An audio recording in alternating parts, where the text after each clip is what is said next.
Galing. O, sino pa mga bata gusto kumanta? O, sa seniors naman.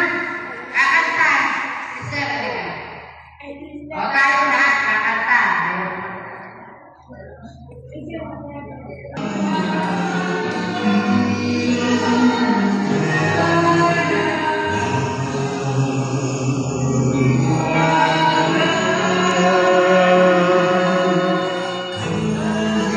Thank you.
sinta kitang kinigiling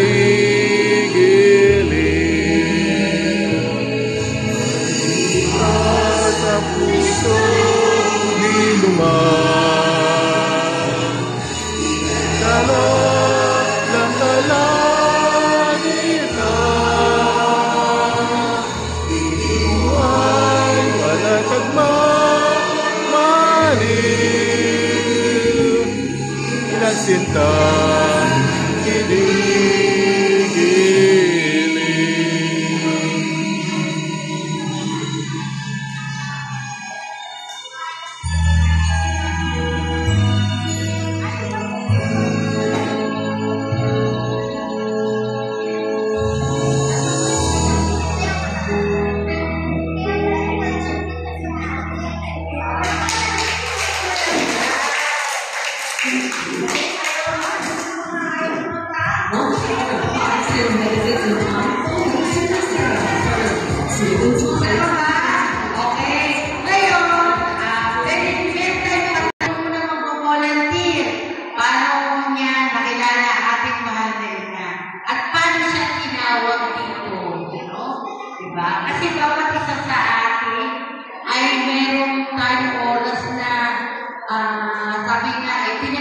tinaktik ka ng ating mahal na ina, no? Tinawag ka ng ating mahal na ina para maglingkod dito sa ating parokya.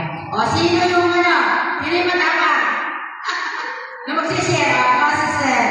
Ha? O, sa senior. Kasi, magsishare ka. Paano ka nakarating dito sa ating parokya, no? Paano ka tinawag ng ating may nag-invite pa sa iyo. Halika na sila. Halika na pala. Kasi talaga ako naman magsishare. Talaga? Wala magsishare. Sige. Paano ba ako naging leader of Mary? Nagsimula, yung lola ko, naglilipat. Okay. So, tuwing Sabado, naglilipat ng Black Rosary yung lola ko. So, sinasabi niya ako, kasi tuwing maglilipat kami ng Black Rosary, may pakain. Kaya yun gusto ko kasi lagi may pakain yun.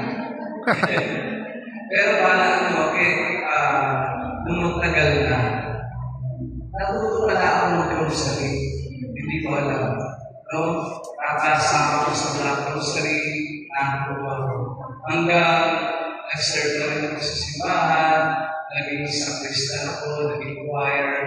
Tapos, noong year 2000, naging Legion of Mary na ako.